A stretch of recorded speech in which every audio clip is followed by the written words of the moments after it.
लक्ष्मण जी महाराज ने देखा तो मना कर दिया, इशारा कर दिया, नहीं नहीं भैया, हम आपके विपक्ष में, लीला में तो क्या, खेल खेल में तो क्या, मैं तो सपने में भी आपसे अलग नहीं हो सकता। राम जी ने लक्ष्मण जी के बाद भरत जी की ओर देखा। भरत जी ने एक शब्द भी ना कहा और तुरंत राम जी के सामने जाकर खड़े हो गए। किसी ने भरत जी से कहा, भरत देखो राम जी लक्ष्मण को कितना प्रेम करते हैं, अरे तुम्हें विपक्ष में जाने के लिए कहा, तुम विपक्ष में आ गए। भरत जी महाराज ने कहा, नहीं नहीं भैया, मेरे भैया श्री राम ने मुझे विपक्ष में जाने के लिए कहा नहीं, मैं तो स्वयं विपक्ष में आ गया। क्यों, किस लिए विपक्ष में आ गए? क्या तुम राम के विपक्ष में रहना चाहते हो?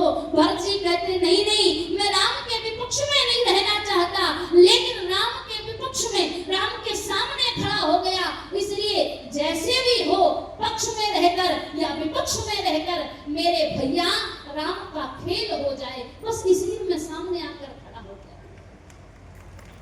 भरत जी महाराज सामने खड़े हैं, खेल प्रारंभ हुआ और खेल जैसे ही प्रारंभ हुआ, राम जी भरत को प्रेम करते हैं, भरत जी राम को प्रेम करते हैं, और परमात्मा केवल प्रेम के वशीभूत है, क्योंकि संतों ने कहा है, राम ही केवल प्रेम प्यारा, राम केवल प्रेम के अधीन है।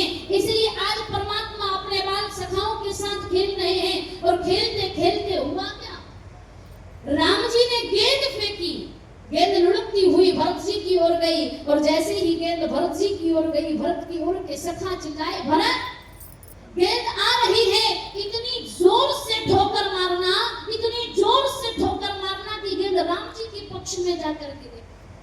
भरत जी ने कहा, भैया की ओर से गेंद आ रही है, इसे मैं ठुकराऊं कैसे? लेकिन भरत जी ने उस गेंद को दोगुनी ताकत से ठोकर मारी, और जैसे ही ठोकर मारी, गेंद लुढ़कती हुई राम जी के पक्ष में गई। किसी ने भरत जी से पूछ लिया, भरत तुमने इतनी जोर से ठोकर मारी, मानो तुम राम से जीतना चाहते हो।